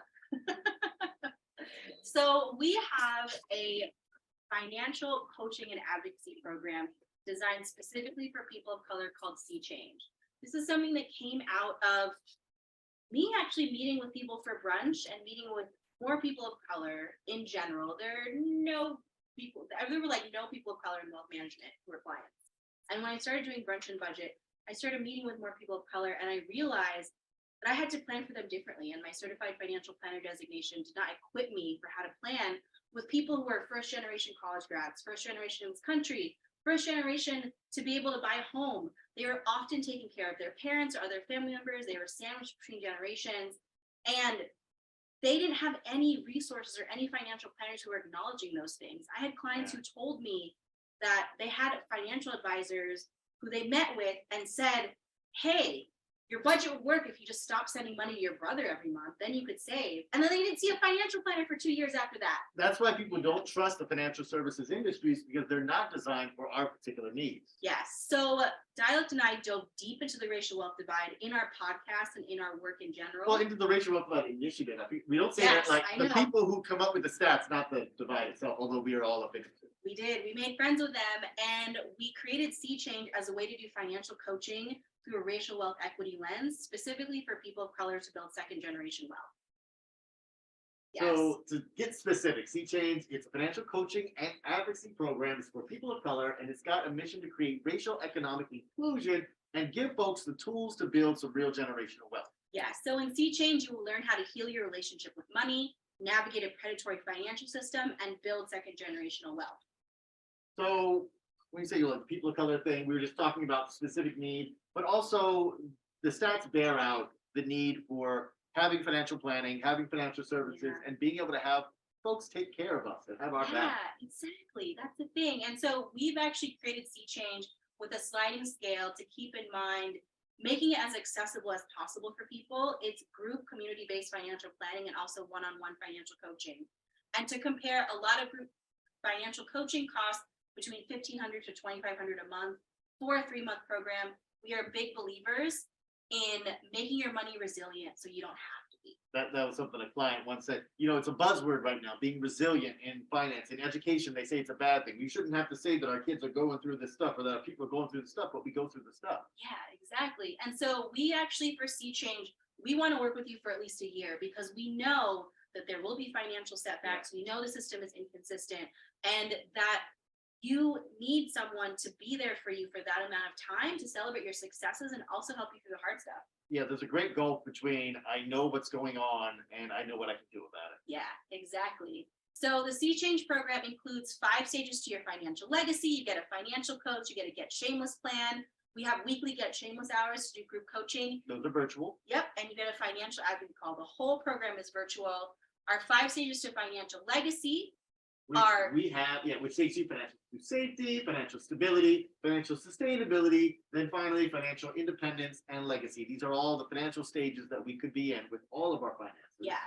And so we actually have a system where we break down what it looks like to be in every stage and what it takes to get you to the next stage. And some of it's really simple, like I file my taxes, and Yep. some of it gets really complicated. Yeah, and we work with a lot of freelancers, a lot of artists, a lot of creators, and we have special tasks in each stage that are specific for business owners and freelancers. So all of the stuff that we talked about today, you'll be able to go in depth with on a financial coach. So that we can take care of our values, because despite what people will tell us, our wants are needs too. Yes. So your financial coach is an accredited financial counselor and also trained in interpersonal neurobiology for practitioners of color. We found that a lot of our clients of color really hit walls when it comes to dealing with their money because it is so emotional and we don't know where that emotion is coming from. So we've trained our coaches to be able to address those kinds of things. And you'll be able to, you work with your financial coach one-on-one a lot. You get 2 onboarding calls, you can private message them anytime. You get 2 progress calls a year, you get a financial advocate call a year. And every single week you can come to a group coaching session in a Get Shameless hour. So in the Get Shameless plan, we're just talking about the 5 stages of financial legacy. We talked about your core values so you can get your own core values together. Set a timeline for your goals, create accountability plans. We have a ton of education courses and are adding more all the time. You can find all this through your personal finance portal, which gives you access to all of your numbers for everything. Yes. Despite just saying the thing, I was like, why does that one come right after I said getting all your numbers for everything? Because your net worth doesn't equal your self-worth. Even though it's artists, we're told that all the time. The terrible, dirty word that I don't believe in, that if you're not making a lot of money doing your art, that it's a hobby. Yes. And that's not real. Ain't no Yeah. hobbies. Yeah. Don't let your numbers make you feel like you're worth less. So you had a financial portal, a community hub, and the Get Shameless hour. You get coached live every single week. We never record them. We do send summaries afterwards, but this is a chance for you to be able to just ask that question in real time and get answered, to actually sit and do a cash flow projection with a coach because you're like, I don't know how to fill out this spreadsheet. And this is where you can actually do the work when it comes to getting through the 5 financial stages. And then the other thing that we offer is we are super big on advocacy, like we said. So once a year, you can actually schedule one-on-one financial advocate call with a coach to help you do the hard stuff. Open the SEP IRA, open the solo 401k, right? Pay down your credit card debt, figure out how to call your student loan provider. They'll make those phone calls with you, calling collections agencies, having that call the second set of eyes so that you don't have to advocate for yourself every single time and someone's in your corner. Also, so you can get a model for someone to help you, because Yes. people tell you all the time, you got to advocate for yourself. What does that mean? Yeah, exactly. And so you have someone who's speaking on your behalf, just like what rich people have. This type of thing is what I did for wealthy people all the time. They don't fill out their own paperwork. They pay people to do that. Yeah, basically a lot of the sea change stuff is a support system for people who don't have the ridiculous amounts of wealth to have people just take everything off their Yeah. back. Because the thing that I learned in wealth management is wealth is not just about assets, it is also about access. It is having someone say, I'm going to help you take care of this. I'm going to fill out this paperwork with you. I'm going to call the student loan servicer and ask all the right questions. All those celebrities that have businesses that got millions of dollars in PPP loans, they didn't fill out any PPP forms. Yeah. So are you ready to get involved in this? We have a simple checklist where we talk about the things that will let you know that you are ready to be a part of Sea Change. Like, I'm ready to revisit and forgive myself for not being financially perfect. I'm ready to start thinking about my money on a regular basis. Ready to challenge myself and unlearn harmful practices and mindsets around money. I am ready to let go of the habits that have helped me survive and do the work to create the habits that help me thrive. Yes, I like that, Ryan. And I'm ready to be supported by others in my financial journey. By the way, I want to take a little, there's something about the word mindset here. People always tell us about our financial mindset, that like we're wrong and we're doing it wrong. It's simply not that at all. We just want you to not be as stressed around money as we're talking about. Yes, and this last one is particularly important because people of color in general have historically had to be the ones supporting others. And so it can feel hard to say, okay, I'm ready for help and I'm ready to get support and things like that. And so this is one of the things that we run into a lot, is that a lot of our clients think, I don't want to be a bother. In this program, we want you to be a bother. We want you to come to us with any financial anxiety, any question, anything that makes you feel uncomfortable. That's what we're here for. We're here to support you for that. This is more the wrong, stupid, and alone thing that you're not. When I was a kid, Mama told me not to send back a burger at a restaurant because they would spit in my food. And what that led me to be as an adult is small and quiet. Someone who would not cause problems when there's stuff going on. And when I get a funny number where they added some numbers to my bill, I just pay it because I deserve it, because I don't want to cause a ruckus. I don't want to make waves. We want us to make waves, but we got to do so together. Yes, exactly. So you can learn more and sign up at seachangecommunity.com, and we'll also send out these slides and the links after the thing. Yeah, so that's our spiel. That's about our that. shameless plug. So let's talk a little bit more about these. Yeah, different let's do structures it. We real are quick before super we get out of passionate here. about this program, and we just really feel like there hasn't been a space for people of color to really think about money in a way where they feel safe. And that's really what this community is for. That's something that takes building. Yes. Speaking of building, we also have to Building. build our business structure and deal with taxes. This is stuff that feels very daunting, but it's actually getting into it is not that hard. And it will Yeah. make you, I swear, artists, it will make you feel like that hobby stuff is not happening. And that you don't have to worry about, oh, I need to get the big award and be the big, someone's gonna just Yeah. throw $1 million at me. You have a business doing what you're already doing. Yes, you do. So let's start with business structure and what entity. Do I need an LLC? That's the question we always get. Right. Yes. So let's start with the yellow box. And the yellow box is a DBA, or doing business as. And the reason to do a DBA is, one, it's the easiest and cheapest thing to create. You can literally go on LegalZoom and do it for $250. And it will allow you to receive income in your business name. So I didn't want to receive income as Pamela Capalad. I wanted to receive income as Brunch and Budget. Just to be real, I started my DBA right after I got a check written out to Dyalekt. I'm like, oh man, do I have to show them my rap ID card? What's good? I don't know how to, right. So that's another reason to file a DBA. It also allows you to have a separate tax ID number and open a business account under that tax ID number. That part I think is really huge too. If you can start treating what you're doing like a business and separate it from the personal, it gets more real to you. You put more time and energy into it. Yes, and so the way to do it, I mentioned LegalZoom because that's how I've done it a bunch of times. There's a lot of places where you can set up a DBA. When you're ready to open a business account and create a more clear separation, that's when to do it. You don't have to do it ever. I have clients who don't ever set up a DBA or a business entity making 6 figures. So none of this is required to have a business either. But there are reasons why you will want to have some of these. And LLC, again, not a blanket. You don't just need an LLC. It is a limited liability corporation. So what are your liabilities? Yes, exactly. So we tend to recommend it highly for people where the line of work is a high liability. Are you likely to get sued, for That's instance? the biggest thing. Yeah.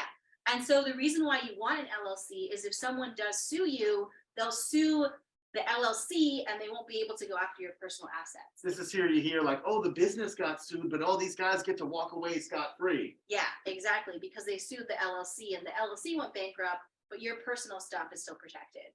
It is very expensive in New York. You're gonna need to use an attorney.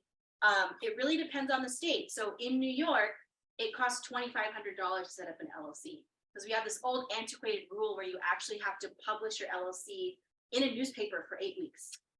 Super random. I don't know why we still have it. No other state has that. The newspapers asked them. The newspapers asked, exactly. In California, it costs $800 a year to maintain an LLC. In Pennsylvania, it costs $150 to file an LLC and you're done. So it really depends on the state. It's why we caution people in New York or in California or states that are expensive, whether or not they need one. If it's easy to do in your state, you may as well do it. Just want to throw out real quick about the predatory cats who will come at you and say, start an LLC and then get a business. This was all over TikTok. Start an LLC, get a business loan, and then bankrupt the company and then start another LLC and it'll be fine. That's technically fraud. Please don't do that. You'll probably get in Don't trouble. do that. LLC Twitter. No, No. I'm just saying, like, that was all over social media, that I kind of remember stuff. that. And a lot of those type of mentalities are pervasive in the people who really push LLCs on you. Yes. Questions? right Yes. now? So how regular should your business be before you apply for a DBA for Oh, an that's LLC? great. That is a great question. So it really Yeah. depends. Like I Yeah. said, I have clients who don't file any of these business entities and they make 6 figures and they just file their taxes like a solo person. A DBA and an LLC do not save you money on taxes in any way. That's the big thing to let folks know. It's not that it's So saving you for money on tax taxes. purposes, there's no reason to set up a DBA or set up an LLC. Does this sound like something that will make your business feel more real? Yeah. Is this something that's going to spur you to do more, or is this going to be more busy work? If it's more busy work, leave it vacant. Yes, and we will be sending the slide. Close that. And then the final entity is an S corp. That's the corporation. That's the corporation. And so when you're at the level where your business is grossing more than $100,000, then it might be time to set up an S corp because this is where you can actually start saving money on taxes. You need to use an attorney or accountant. And the thing about an S corp is you truly created a separate entity where the entity itself needs to file tax returns on top of your personal tax returns. It's sort of a person. You know that corporations are people. Yeah. This is where you get to clone yourself. Yeah, exactly. And this is where the tax savings come in. Yeah, let's do it. Yes. Okay. So So it's there's- about the taxes. Yeah. We talked about this before, right? You're paying your federal, you're paying state and local. If you have a job, then the job is paying for half of these, but when you work for yourself, Yes, these are the 4 different taxes. And so, yeah. there we go. So again, when you're an employee or you have W-2 income, then you pay all of your state, all of your federal, and half of your Social Security and half of your Medicare. The employer pays the other half. Awesome benefit, right? When you're self-employed, you pay state, federal, all of your Social Security, and all of your Medicare. With an S corp, this is where it gets a little tricky. You actually have to run payroll for yourself. And what that means is you make a certain amount of money in the S corp, you run payroll, and the amount you run through payroll, you pay 100% of your taxes. The amount you don't run through payroll is profit, is what it's considered, and you don't have to pay Social Security or Medicare tax on it at all. And if this sounds shady, I'm sorry, because that is what every business is. It's kind of shady. It's you are paying yourself as an employee, you pay all employees, and then there's profit. And if it's your business, you Yeah. get the profit. Even Yeah. if you're also your own employee. Exactly. So we're going to show you an example. Again, spreadsheet. But this is S corp versus no S corp. So let's say that your business is making $200,000 a year. Your business expenses are $50,000 on both sides. In the S corp, you're taking a salary of $70,000. Now, Pam, is there any reason why it has to be 70,000? It's No. just that's just the number we made up, right? So here's the thing with an S corp is you have to take a reasonable salary based on your industry standard. Yeah. They don't give you any direction on a percentage of your income or anything like that. You have to work with an accountant to figure out what your accountant thinks you can get away with. because every dollar that you don't take in payroll is profit, right? And so with your salary here in the S Corp, you're making $70,000. Here, you don't take a salary. Instead, you're netting $150,000 and you're paying tax on that entire $150,000, right? There's no profit here. There is $80,000 of profit here. So same amount of money, but here you owe $5,300 in payroll taxes. And here you owe $11,500. Add a couple of zeros and you see how the big businesses do it. Yes, exactly. So you can save $6,000 in payroll taxes alone by setting up an S Corp. But the numbers only really start to make sense when you're making six figures because you're filing corporate tax returns, you're running payroll, and you have to have a bookkeeper and keep books. So really, when you're starting to make more and more money, you can save a ton of money in taxes with an S Corp, and that's the way to do it. Are you getting any questions over there? See, Not a no problem. new ones. Okay. This one usually, any questions as we're going through this part? I know it's, whew, it's simple, but it's also heavy. It's a So when you work for yourself, the whole business deductions thing is very murky for artists. is. Always has been, has gotten murkier lately. Mhm.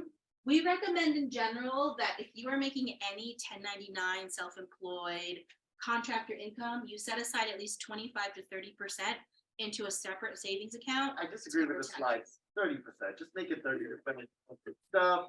Just call it. If you save too much, it's fine, you gave yourself a tax refund. I remember when I went from working for other people at the 9 to 5 to working for myself as an artist, and I would get that $2,000 refund. I'm like, ooh, you know, my $2,000 I get to play with. And then that year came, and instead of $2,000, I got a bill for $2,500. And I ended up having to like find like a random gig that would pay me a lot of money just to pay off my taxes. This is to make sure that you don't get caught out there, you don't get surprised. Yes, exactly. But one of the nice things about being a business owner and getting 1099 income is you can deduct things that you're probably already using. Home office and utilities, if there's a part of your house that you just use to run your business, you can deduct part of your rent or part of your mortgage, part of your internet, part of your cell phone bill, part of your electricity. You can deduct business meals. So if you have a business meal with someone, you just have to prove that it was a business meeting. Anytime you travel for business related things, every single dollar you spend while you're traveling for business is deductible. You deduct it against all of your business income. And this isn't a trick. You're not like playing the IRS. You're creating a profile of the real things that you're doing to build your business with your stuff. And yeah, as a musician, it is okay and a good idea for me to write off my Netflix because And yeah, Spotify. I am checking to see, well, I was just saying like, push Spotify, but Netflix because all of those theme songs, I could write one of them. I've actually If made theme you songs. do any creative work or anything in the arts, you can write off Netflix, Hulu, Spotify, any books you buy, any concerts you go to, any theater shows you go to. Mind you, as this gets to be larger and larger numbers, please speak to a professional about it. I remember thinking that I really knew all my deductions, and when I finally talked to an accountant, they were like, no, none of this stuff. Like costumes. I was always like, I'm gonna buy outlandish clothes and I'll be able to write it all off. And then I found out, no, the clause is that you can't be able to wear it on the street. So Lady Gaga's meat dress, remember the meat dress? Definitely a tax deduction. That one is a tax write-off because you can't just wear that to the grocery store. I hope you don't wear a meat dress to the grocery store. ABBA famously did that. That's why they wore Yes, this big that's why outlandish their thing. costumes are so wild. And yeah, Yeah, please. Let's Yeah. do it, yes. Mhm.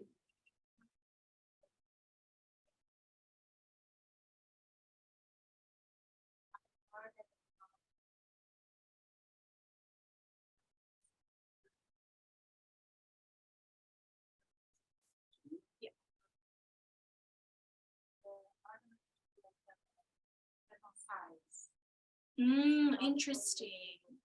Okay, so the question for the people online is the home office deduction. Does the apartment have to be a certain size for you to be able to take the deduction?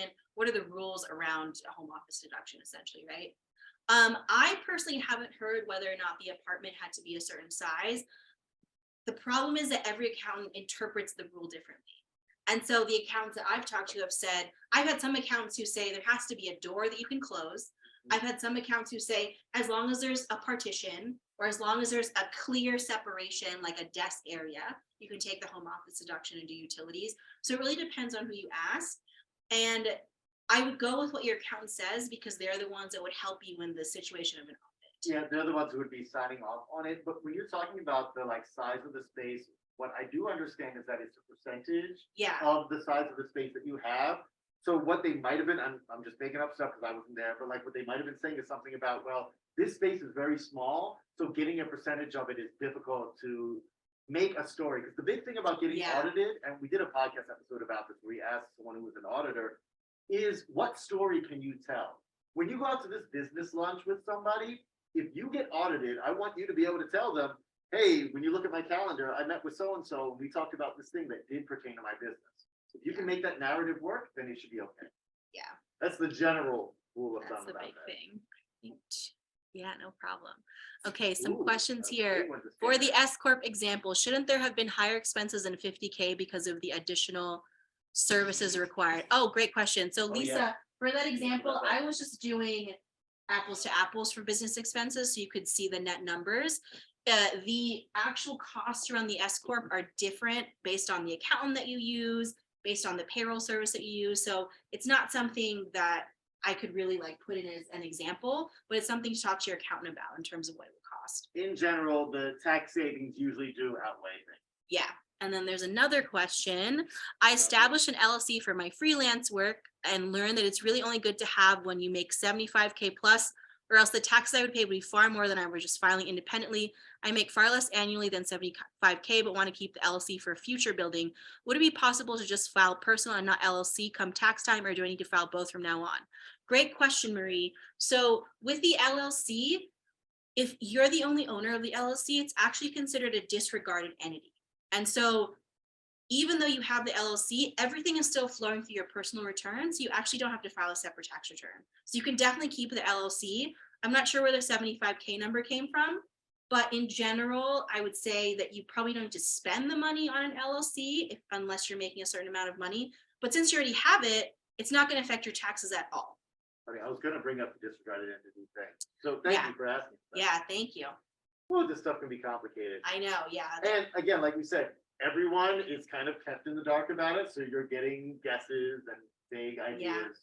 And different accountants have different opinions. It's important to know that these big business companies are often guessing about lots of Yes. stuff. And Guessing, seeing what the IRS might say or not say. the better lawyer and the better accountant you have, the more work that they can do to fudge for you, but we're all making it up. Yes.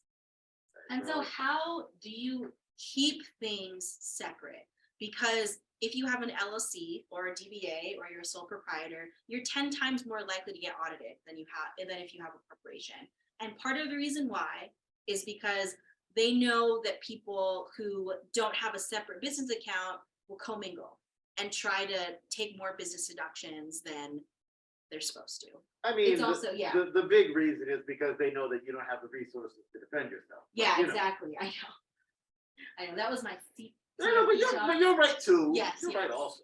But yeah, so if you are in a place where you have the LLC or you have the DBA, you can open a separate business account. It'll make tax time a million times easier because you can literally just send your accountant a spreadsheet with all of your transactions, and you can say, these are all business expenses.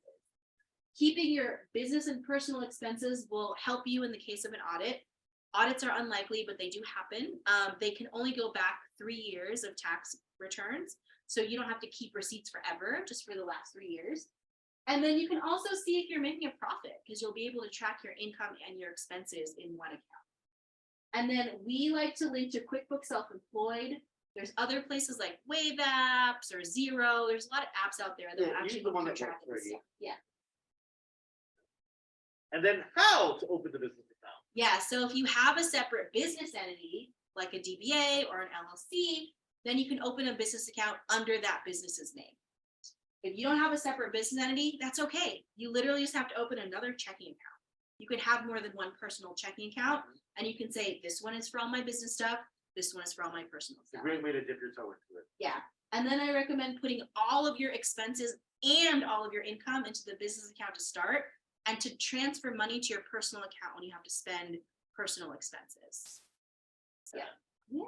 So I think we're running overtime here, so we're gonna get straight into our The financial team. which is way easier than it sounds like. It sounds like. Yes, something. it Do you have does. one question? One question. So your business designation can evolve as your work evolves. DBA, LLC, S Corp. Yes, great question. Yes. Exactly. Brunch and Budget started as a DBA, and then I filed for an LLC. And the tricky part about doing that though is when you set up a DBA and then you switch to an LLC, it's a different business entity. So you can't just change the name on your bank account. You have to open a whole new bank account under the LLC. And then if you have an LLC, it's really easy to become an S Corp. It's just a tax form. And so your accountant can fill out a tax form and make what's called an S election, and your LLC is now treated like an S Corp. So yes, it definitely can evolve as your business grows. You don't have to do it all at once right Well, now. and it should, and you should follow what you need in your business. At Pocket Exchange, we actually had to add a nonprofit arm because the people, when I was talking before about wanting to serve the people who weren't the people who were paying for it, the people we wanted to serve couldn't afford what we were doing. So we put that together so we could get some grants together. Yes, exactly. And financial team, number one, get an accountant. Mhm. If your taxes are getting too complicated for you to complete, if you don't know how to do business deductions, if you don't know what you can deduct and what you can't deduct, If you're concerned about what's going on with that, talk to Yeah. an accountant. they'll help you calculate estimated taxes, how much you can contribute to retirement, the best way to file. And I mean that especially if you're married, if you should file separately or jointly. And then a bookkeeper is the next person on your financial team. Not necessarily the same person as an accountant, but Yes. it might be. And it may just be yourself for a while. QuickBooks Self-Employed is basically you being your own bookkeeper, or Wave Apps or Xero. And your bookkeeper will track your business income and expenses and run profit and loss statements, balance sheet, all of those kinds of things. Your financial planner or advisor, now this is like Brunch and Budget, like Sea Change that we were talking about, or really anybody that you trust. Yep. And your financial planner is not your accountant. They're someone who is doing, so your accountant helps you figure out what already happened. And your financial planner helps you figure out what is going to happen. They'll help you on cash flow projections, business structure, insurance, retirement, high-level business planning, and then help you figure out how your business and personal expenses can flow together. And then you have your attorney, and your attorney is someone who can help set up a business entity for you. They review contracts, they help you write contracts, and they help you with any trademark, copyright, intellectual property, things like that. One thing to watch out for with attorneys is that a lot of them sort of moonlight as agents or creatives. It's got big for music in the 2010s, and I've seen this in visual art and a lot of other mediums. And some of them do a good job with that dual role, but I've seen a number of them that are kind of predatory and use the artist for the gain of other clients that they have. So I can't tell you not to rock with them if they sound like they've got something for you, but just be wary. Yes, we have another question in the chat. Do you have tips on how to find a fitting accountant or bookkeeper, like how one does therapist shopping? Yes, to know your wants and background, but you also mentioned how some accountants have different interpretations of certain expenses, etc. Oh, I wish there was a ZocDoc for a I know, that would be so amazing. It's hard, just to let It you is. know, just straight up, it is difficult. I wrote a Business Insider article on what questions to ask your accountant and how to vet an accountant that I'll send out in the follow-up as well. But there are tips when it comes to just figuring out, I think figuring out one, whether or not you should work with them, baseline, right? And the first thing is really like get on the phone with them and see if you're comfortable talking to them. A lot of accountants can run the numbers, but if they can't explain to you what's going on, they're not a good fit, right? They shouldn't really be working with clients, and you don't have to work with them just because a friend of a friend of a friend If they're recommended them. rude or dismissive, that doesn't mean that they're good and you should just work with them anyway. Yeah, and the thing is, you don't need a CPA. You just need someone. A CPA is like, a lot of CPAs do corporate stuff, and people say, oh, I need a CPA, but you need someone who is an enrolled agent, an EA. A CPA is fine too, but an EA is someone who specifically does tax returns. That's why they have the enrolled agent. So yeah, That's is it. our party. Although I do remember we did have a question about 401k. Oh, I forget the yes. specifics. Solo 401ks. Oh yeah, so something about solo 401ks and SEP IRAs. What should you do? So we want to throw this stuff together real quick before we get out of here. Oh, Not we gonna got show all of it. too. Yes. So SEP IRA versus solo 401k, these are both retirement accounts.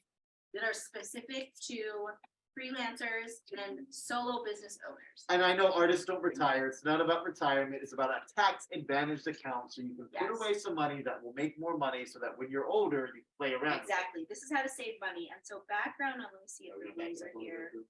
Oh, yeah. So the rules are every dollar you contribute, you don't have to pay taxes on now. You pay taxes when you withdraw the money. And that's for SEP IRAs and solo 401ks. So if you pay 25% in taxes, you save $25 off the bat for every $100 you contribute. I remember I contributed to a SEP IRA early on in Brunch and Budget. I put $11,000 in there or something. And I got $2,800 off of my tax liability, just like that, for giving money to myself. The caveat is though, you can't touch the money till you're age 59 and a half or older. And if you do, you have to pay taxes and pay a 10% penalty. This is not money that you want to put away that you might need later. Yeah. You want to make sure that you have your savings together and your emergency savings if you need to dip into it because the penalties are huge. Yes, exactly. So the big question to ask yourself, whether it's SEP IRA or solo 401k, is how much money do you want to be able to contribute every year? And the thing is, the SEP IRA has a bigger limitation. You can only contribute up to 25% of your income, whatever business income you make, up to $55,000. With a solo or individual 401k, Ooh, it's 20,000 plus. yes. And so there is the limit is much higher to contribute on a 401k versus a SEP IRA. SEP IRA is much easier to open, it's much cheaper to open, and you also have longer to contribute to it for that year. Yeah, So- in the year. See how it says you can file for the year up to 415, or if you file an extension up to. So what that means October. is you can contribute to your SEP IRA for 2022. If you file an extension, you can contribute to your SEP IRA for last year until October of this year.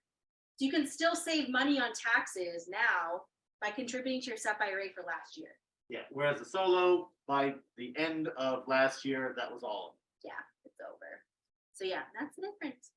Yeah. Are there any other of those tax advantage things? We can answer that before we go, but otherwise, that's our party. Yeah, that's our party. Thank you, thank you. Really appreciate it. Thank you on the chats. If we missed any questions, please feel free to reach out. Oh. Oh my God, so Thanks, good. everyone. Aw. Anything extra? Had a We ball. appreciate y'all. We Thanks, appreciate the art that everyone. you're doing. We appreciate the ways you uplift your community. Keep rocking and it's gonna be okay. Yes. Thank you. Thank you.